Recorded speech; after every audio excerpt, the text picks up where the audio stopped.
Hello student, welcome in the biology lecture. तर बघा, आजपर्यंत आपण ट्रान्सक्रिप्शन हा पार्ट कंप्लीट केलेला आहे। म्हणजे आपली जी प्रोसेस आहे ती प्रोसेस, मेन प्रोसेसचं नाव आहे प्रोटीन सिंथेसिस। आणि प्रोटीन सिंथेसिस मध्ये सेंट्रल डोग्मा मध्ये आपण पाहिलं होतं की the genetic information copy from DNA to mRNA by transcription process and from mRNA to polypeptide chain or protein by translation. तर आतापर्यंत या लेक्चर पर्यंत आपण मागच्या लेक्चर पर्यंत ट्रान्सक्रिप्शन प्रोसेस कंप्लीट केलेली आहे। ओके, तर प्रोटीन सिंथेसिसची नेक्स्ट प्रोसेस आज आपल्याला स्टार्ट करायची आहे and the name of that process is translation.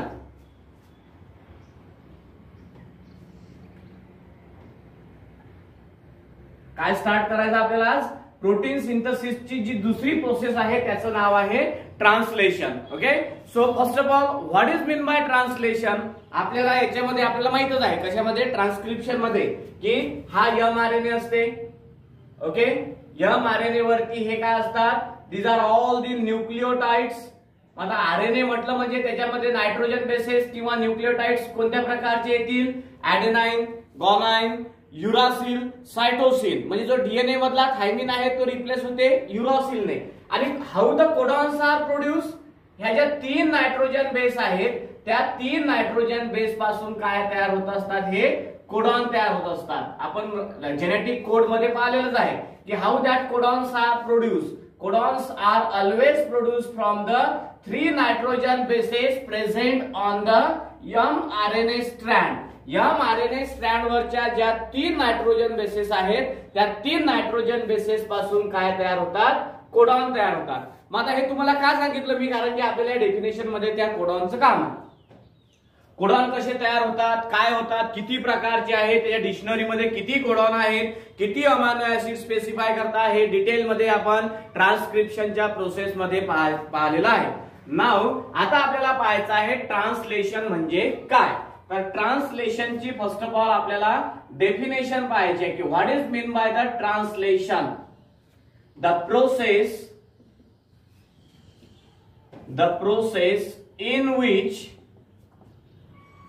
codons of mRNA translocated and specific amino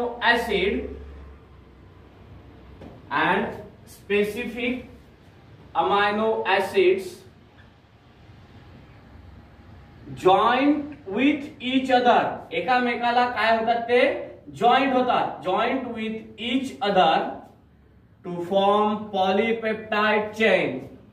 आणि काय तयार करतात तिथं? ते पॉलीपेप्टाइड चेन तयार करतात। आणि याच प्रोसेसला म्हणतात, this process is called as म्हणा किंवा इज नोन ऍज म्हणा, this process is non as translation. याच प्रोसेसला काय म्हणतात? मग ट्रान्सलेशन म्हणतात। बघा आता काय म्हटलं आपण? फर्स्ट ऑफ ऑल आपल्याला हा कन्सेप्ट माहिती आहे की mRNA स्ट्रँड आहे, mRNA वरती नायट्रोजन बेसेस असतात, 3 नायट्रोजन बेस पासून एक कोडॉन तयार होते, हे आपल्याला ऑलरेडी माहिती आहे ट्रान्सक्रिप्शनच्या प्रोसेस मध्ये। मग आता ट्रान्सलेशन म्हणजे काय? The process in which codons of mRNA translocated, mRNA चे जे कोडॉन असतात त्यांचं ट्रान्सलोकेशन होते and specific amino acid joint with each other. बघा, there are 20 different types of amino acid. हे अमायनो ऍसिड असे एकामेकाला काय होतात? जॉइंट होतात। Specific amino acids are joint with each other. हे सर्व काय आहेत? हे मी जे AA लिहून राहिलो म्हणजे हे आहेत अमायनो ऍसिड। हे अमायनो ऍसिड एकामेकाला जॉइंट होऊन काय तयार होते? तिथं there is a formation of polypeptide chain. काय तयार होते? कोणती चेन तयार होते? Polypeptide chain. म्हणजे आपण याच्यावरून सांगू शकतो की how the polypeptide chain is form when the specific types of amino acids are joint with each other, there is a formation of polypeptide chain. Polypeptide chain तिथं तयार होते। हे अमायनो ऍसिड हे असे एकामेकाला बॉन्डच्या सहाय्याने एकामेकाला जॉइंट होतात आणि तिथं पॉलीपेप्टाइड चेन तयार होते. बघा हा कॉन्सेप्ट लक्षात आला तुमच्या डेफिनेशनचा. कोणती डेफिनेशन आपली? ट्रान्सलेशनची definition. The process in which codons of mRNA translocated and specific amino acids are joined with each other to form polypeptide chain, and this is called as translation. बघा मग आता ट्रान्सलेशन प्रोसेस साठी काय काय requirements असतात? बघा requirements for translation साठी काय काय रिक्वायरमेंटची आवश्यकता असते? बघा आता मी तुम्हाला रिक्वायरमेंट याच्या खाली लिहितो. बघा रिक्वायरमेंट्स कोणत्या कोणत्या असतात. सो फर्स्ट रिक्वायरमेंट याची आपल्या प्रोसेसची ती आहे अमायनो ऍसिड. अमायनो ऍसिड्स आपल्याला माहितच आहे की 20 प्रकारच्या अमायनो ऍसिड्सची आवश्यकता असते. अमायनो ऍसिड, त्यानंतर mRNA, tRNA, ribosome, mRNA, tRNA देणं आपल्याला आवश्यकता असते तिथं रायबोझोमची, त्यानंतर एटीपीची, त्यानंतर mg डायपॉझिटिव्ह आयन्सची आवश्यकता असते, त्यानंतर एन्झाईमची आवश्यकता असते, एन्झाईम्स, त्यानंतर प्रोसेस जी आहे ते आहे इलॉंगेशनची आवश्यकता असते, त्यानंतर translocation and release factor,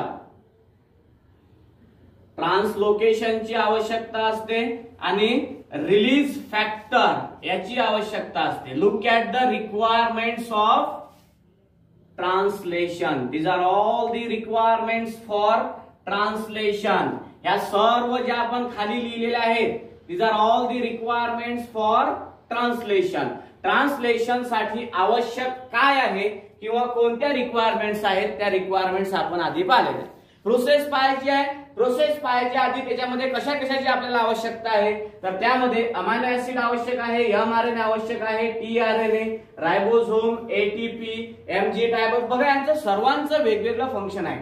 amino acid polypeptide chain तयार करण्यासाठी, mRNA कोडॉन तयार करण्यासाठी, tRNA हा अमायनो ऍसिडला जॉईन करण्यासाठी, ribosome this is the site for protein synthesis, mg dipositive ion हे काय करतात की या अमायनो ऍसिडला रायबोझोमला एकमेकांसोबत जॉईन करण्यासाठी मदत करतात. रायबोझोमचे 2 सब युनिट आहे आपल्याला माहितच आहे, एक स्मॉलर सब युनिट आणि एक लार्जर सब युनिट. ते सायटोप्लाझम मध्ये वेगवेगळे असतात, एका जोड एक येतात आणि ते चिपकतात कशा सहाय्याने तर mg डायपॉझिटिव्हच्या सहाय्याने. एन्झाईम वेगवेगळ्या प्रोसेस साठी आवश्यक आहे. इलॉंगेशन त्याची पॉलिपेप्टाइड चेनची लांबी वाढवण्यासाठी म्हणजे वाढवणं आवश्यक आहे. ट्रान्सलोकेशन एका जागेवरून दुसऱ्या जागेवर जाणे त्याला म्हणतात ट्रान्सलोकेशन. आणि release factor. These are all the requirements for translation. तर त्यापैकी पहिली रिक्वायरमेंट आहे आणि the name of that requirement is amino acids. पहिली रिक्वायरमेंट कोणती आहे आपली आता? Amino acids. आपल्याला माहितच आहे की there are 20 different types of amino acid. How many? 20 different. बघा आता काय आहे तर it is a raw material. It is a raw material म्हणजे कच्चा माल म्हणतो आपण त्याला. It is a raw material for protein synthesis. काय आहे हे? प्रोटीन सिंथेसिस साठी काय आहे? रॉ मटेरियल आहे. And we know very well there are 20 different types of amino acids are required for the protein synthesis. Then amino acids are present in cytoplasm. बघा मग there are किती? There are 20 different types of amino acid. 20 different types of amino acids are required for protein synthesis. आणि हे जे amino acid जे असतात ते बघा कुठे असतात तर amino acids are present in cytoplasm.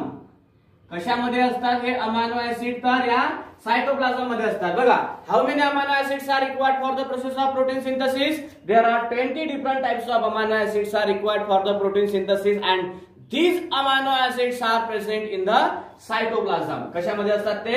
Cytoplasm मध्ये असतात. and this amino acid is also the raw material for protein synthesis. बघा कोणतेही आपल्याला एखादं काम करायचं असलं त्यासाठी मग कच्चा माल असते. मग तो कच्चा माल कोणता आहे या ट्रान्सलेशन प्रोसेस मधला? तर अमायनो ऍसिड्स हा कच्चा माल. Okay.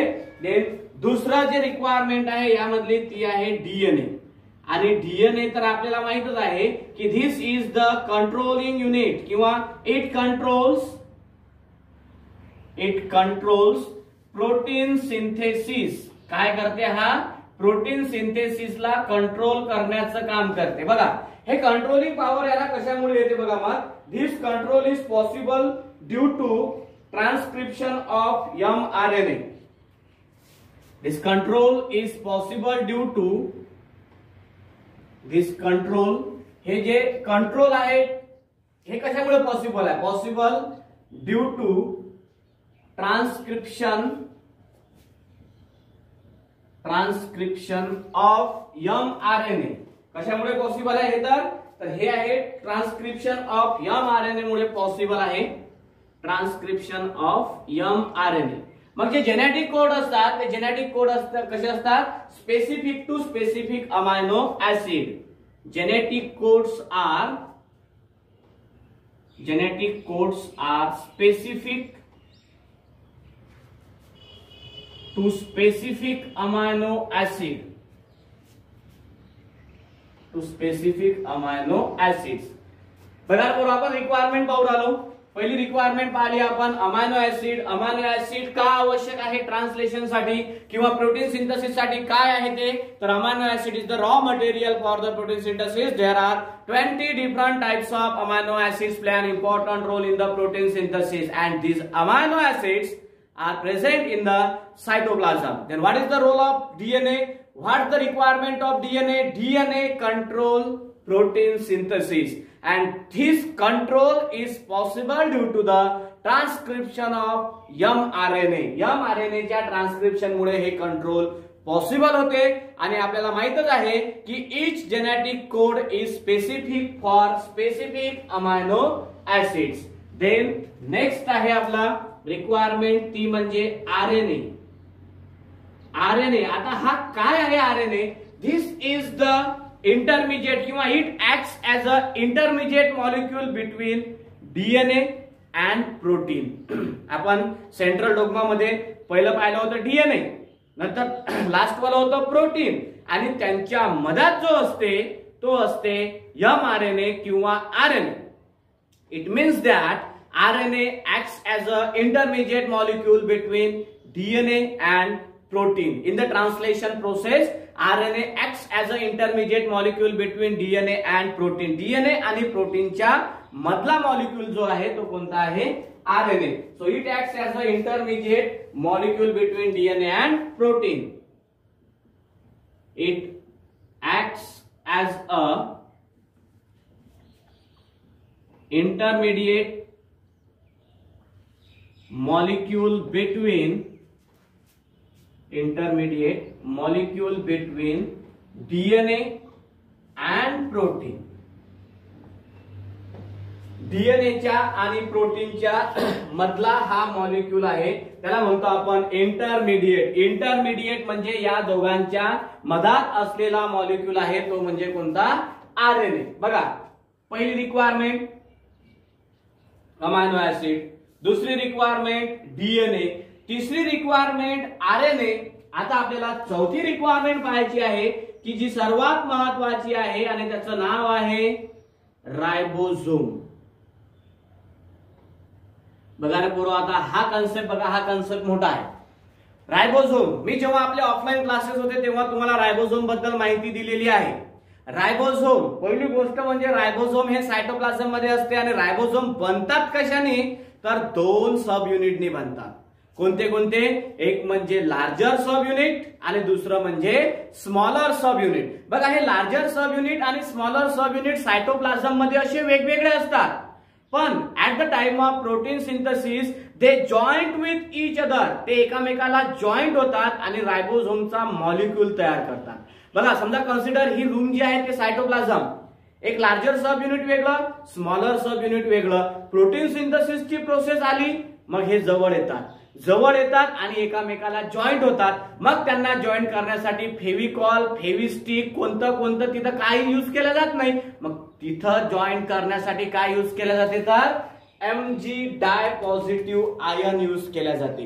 It means that larger subunit and smaller subunit are joint with each other by Mg dipositive ion. आणि ते कशा प्रकारचे तर बघा करू, समजा आता हा आरएनएचं हे वरचं जे आहे, समजा हे स्मॉलर सब युनिट आहे आणि हे खालचं जे आहे ते आहे लार्जर सब युनिट.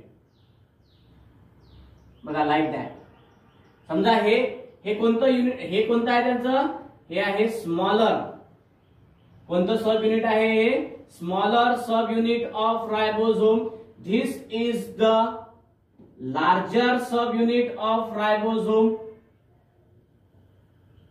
आणि या सर्वां मिळून जे स्ट्रक्चर तयार होते ते स्ट्रक्चर कशाचं आहे दोघां मिळून, तर ते स्ट्रक्चर आहे रायबोसोमचं. आणि बघा या दोन युनिटच्या मधात एक अशी ग्रूव्ह असते किंवा ज्याला आपण खाच म्हणू शकतो.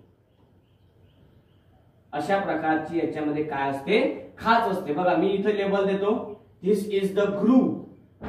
ग्रूव्ह म्हणजे खाच. याचा आपल्याला पुढे काम आहेच. आता या दोन सब युनिटच्या मधात काय असते, अशी खाच असते. बघा लुक ॲट, समजा हे स्मॉल सब युनिट आहे, हे लार्ज सब युनिट आहे. हे असं एकामेकात असं बसलंय, खालचं लार्ज सब युनिट, वरचं स्मॉल सब युनिट. आणि या दोघांच्या मधात काय असते, ती एक खाच असते आणि त्या खाचेला म्हणतात ग्रूव्ह. काय म्हणतात त्याला, ग्रूव्ह. तर हे आपल्याला कामात पडणार आहे. बघा रायबोसोमचं स्ट्रक्चर जर तुम्ही पाहायचा प्रयत्न जर केला तर हे अशा प्रकारचं असते. बघा हे इथून पासून हे अशा प्रकारचं कसं आहे, हे कशा स्ट्रक्चर आहे, तर हे रायबोसोमचं स्ट्रक्चर मी तुम्हाला काढून दाखवलेलं आहे किंवा अशा प्रकारचा रायबोसोम हा असते. मग त्यामध्ये किती सब युनिट असतात, तर त्यामध्ये दोन सब युनिट असतात. एक म्हणजे स्मॉलर सब युनिट आणि एक म्हणजे लार्जर सब युनिट. आणि त्या दोन सब युनिट पासून काय बनते, मग तो रायबोसोम बनते. ओके, तर चला मग आपण रायबोसोम बद्दल पाहणार. आता रायबोसोम काय आहे, तर it acts as a site of protein synthesis.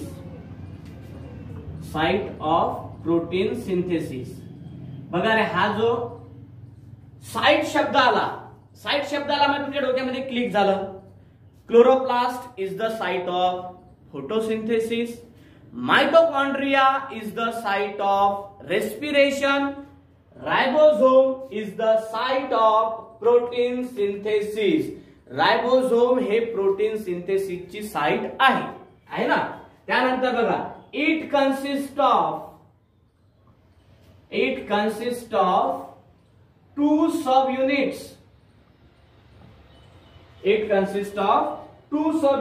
आता कोणते कोणते असतात मग, दॅट इज कोणते कोणते आहेत बघा मग, that is smaller sub unit,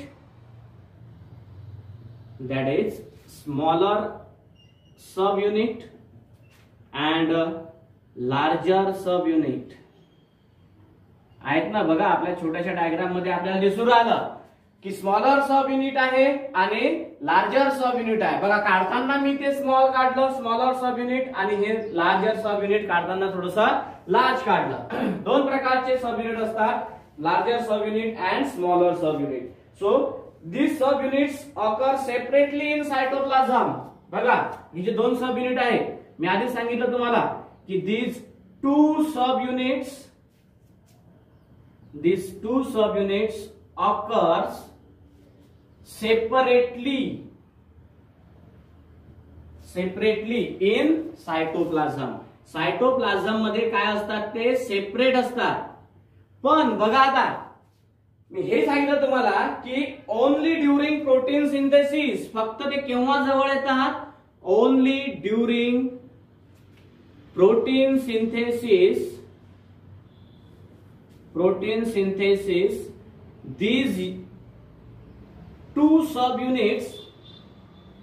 these two subunits are joint with each other are joint with each other. आणि ते कशाने जॉईंट होतात मग? फेविकॉल ना नाही, फेविक्विक ना नाही. मग ते कशाने जॉईंट होतात? तर ते जॉईंट होतात Mg dipositive ion. Joint together by Mg dipositive ions. Mg dipositive ions. बघा बरोबर. समजा आता हे लार्जर सब युनिट आहे, हे स्मॉलर सब युनिट आहे. या दोघांच्या मधात अशी खाच तयार झालेली आहे, त्याला म्हणतात ग्रूव आहे ना. आणि हे दोन सब युनिट एकामेकाला जॉईंट कशाने होतील मग? तर ते होतील Mg डायपॉझिटिव्ह आयन एकामेकाला काय होतील? ते जॉईंट होतील. बघा रायबोझोमला 3 साइट असतात. Not the side SITE 3 site असतात. बघा mRNA जर घेतला तर mRNA ला फक्त एकच साइट असते आणि tRNA ला 3 साइट असतात. PAE. आता PAE काय आहे? P म्हणजे पॉलिपेप्टाइड साइट, A म्हणजे अमायनो ऍसिड साइट, E म्हणजे एक्झिट साइट. ह्या 3 साइट कोणाला असतात? tRNA ला. आणि mRNA ला किती असतात? फक्त एकच साइट असते. बघा काय सांगितलं मी तुम्हाला. Ribosome has 1 binding site for mRNA. बघा काय सांगू राहिलो मी. Ribosome has 1 binding site for mRNA. mRNA ला फक्त एकच बाइंडिंग साइट असते. आणि जर समजा tRNA जर असला तर या tRNA ला 3 बाइंडिंग साइट असतात. किती बाइंडिंग साइट असतात? 3. मग कोणत्या कोणत्या? तर बघा एक म्हणजे P साइट. आता P साइट म्हणजे कोणती मग? Polypeptide site. कोणती? Polypeptide site. 3 साइट सांगू राहिलो मी तुम्हाला. त्यानंतर दुसरी आहे A साइट. A साइट म्हणजे amino acid site. Amino acid site. आणि एक राहिली ती म्हणजे E साइट. E साइट म्हणजे एक्झिट साइट. बघा बरोबर किती साइट आहे? किती साइट आहे? P A E. कोणाला? tRNA ला 3 बाइंडिंग साइट आहे. PAE. P म्हणजे कोणती? Polypeptide site. A म्हणजे कोणती? Amino acid site. आणि E म्हणजे कोणती? तर एक्झिट साइट. ह्या अशा 3 साइट असतात कोणाला? tRNA ला. पण जर mRNA जर असला तर ribosome has 1 binding site for mRNA. mRNA ला एकच बाइंडिंग साइट आणि tRNA ला काय असतात? 3 बाइंडिंग साइट असतात. आता बघा मी तुम्हाला जे ग्रू नाव दिलं हे कशासाठी दिलं बघा. युकॅरियोट्स मध्ये काय होते की जे स्मॉलर सब युनिट आहे आणि लार्जर सब युनिट आहे याच्या मधात एक खाच असते, ग्रू असते. मग हा जो ग्रू आहे या ग्रूचं काय काम आहे बघा. मग it protect polypeptide chain for the action of cellular enzyme. बघा काय सांगितलं मी तुम्हाला. In युकॅरियोट्स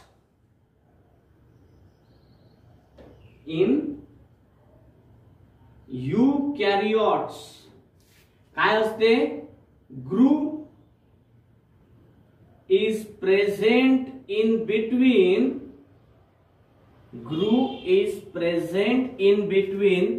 smaller subunit and larger subunit of ribosome.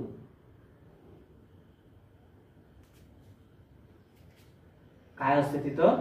ग्रू असते. बघा पोरो डायग्राम मध्ये तुम्हाला दिसून राहिलं काय?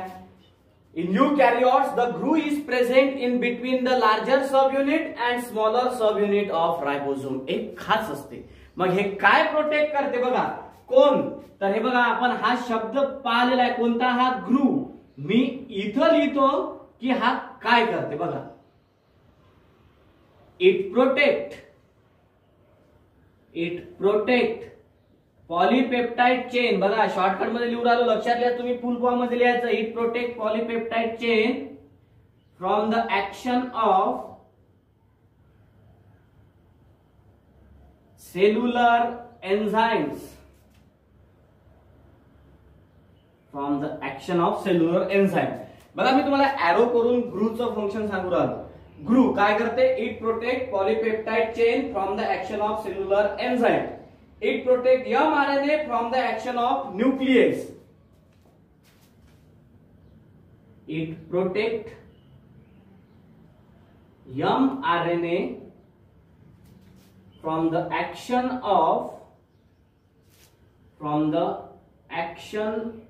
of nucleases. न्यूक्लिएजेस म्हणजे काय, हे पण एक एन्झाइम आहे, from the action of nucleases. बघा पूर्व थोडं जागा कमी पडल्यामुळे मी तुम्हाला आता तिथं कसं लिहायचं ते सांगतो. आपण काय म्हटलेलं आहे याच्यामध्ये की tRNA हॅज 3 बाइंडिंग साइट. कोणत्या कोणत्या, P site, polypeptide site, A site, amino acid site, E site, exit site. Okay बर. मग यू कॅरिओट्स मध्ये काय असते, बघा आता इथून पासून लिहिलं आपण की यू कॅरिओट्स मध्ये एक खाच असते, ग्रू असते. कोणाच्या मधात, in between smaller subunit and larger sub unit. Smaller आणि लार्जर सब युनिटच्या मधात एक खाच असते यू कॅरिओट मध्ये. मग या खाचेचं काय काम आहे, या खाचेला आपण ग्रू म्हणतो. So what is the function of that groove, it protect, बघा it protect polypeptide chain from action of cellular enzymes. आणि दुसरं फंक्शन आहे तिचं, it protect mRNA from the action of nucleases. So these are the 2 functions of GRU in eukaryote, and which is formed due to the joining of larger subunit and smaller subunit of the ribosome. The place in between the smaller subunit and larger subunit of ribosome, that is called as GRU, and that protect the polypeptide chain from the action of cellular enzyme and also protect the mRNA from the action of nucleases. So these are the 4 requirements for the translation process. Look at here. First is a amino acid, second one is a DNA, third one is a RNA, and fourth one is a ribosome.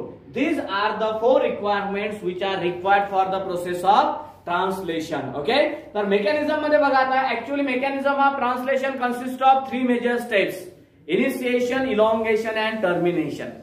म्हणजे translation process ही आपली 2 आपल्या टप्प्यामध्ये होईल किंवा 2 period मध्ये होईल. पहिल्या पिरियड मध्ये आपण की त्याच्यासाठी रिक्वायरमेंट काय काय लागतात, या ट्रान्सलेशन प्रोसेस साठी काय काय आवश्यक असते ते पाहिलं आपण. काय काय आवश्यक असते, मग अमायनो ऍसिडची आवश्यकता असते, डीएनए ची आवश्यकता असते, आरएनए ची आवश्यकता असते आणि रायबोझोमची आवश्यकता असते. रायबोझोमचा पार्ट हा खूप मोठा आहे, तो डायग्रामॅटिकली मी तुम्हाला इथे सांगितलेला की रायबोझोम कसा तयार होते, smaller subunit, larger subunit एकामेकाला जॉईंट होता with the help of MG dipositive ion. हे सायटोप्लाझम मध्ये वेगवेगळे असतात. तिथं जी खाच तयार होते त्या खाचेला म्हणतात ग्रू. आणि त्या ग्रूचं काय फंक्शन आहे युकॅरियोट मध्ये, तर it protect the polypeptide chain from the action of cellular enzyme and also protect the mRNA from the action of nucleases. That are the 2 functions of GRU which is produced due to the joining of larger subunit and smaller subunit of ribosome. Okay, so this is the introductory lecture about the translation, definition of translation and the requirements for the process of translation. Okay, तर actual mechanism मध्ये किती process आहे बघा, याच्यामध्ये initiation, elongation आणि translation ह्या 3 process आहेत. Initiation, elongation and termination ह्या 3 प्रोसेसेस आहेत ट्रान्सलेशनच्या. प्रोटीन सिंथेसिसचा पार्ट जवळपास आपण 8 लेक्चर ते 10 लेक्चर पासून आपण सुरू केलेला आहे. मागच्या लेक्चर पासून ट्रान्सक्रिप्शन झालं, आता आपण येऊन पोहोचलोय ट्रान्सलेशन वरती.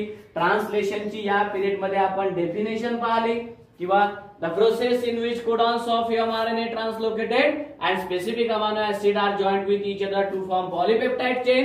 This process is known as translation. आणि इथं मी कोडॉन दाखवले की mRNA वरती कोडॉन कसे तयार होतात आणि हे जे अमायनो ऍसिड आहेत हे अमायनो ऍसिड एकामेकाला जॉईंट होऊन पॉलीपेप्टाइड चेन तयार होते. and these are all the requirements for the translation process. Amino acid DNA, RNA, ribosome. These are all the requirement for translation. Okay. So the mechanism of translation process, in that mechanism, initiation, elongation and termination processes are included. So the mechanism of translation we will see in the next lecture. Thank you.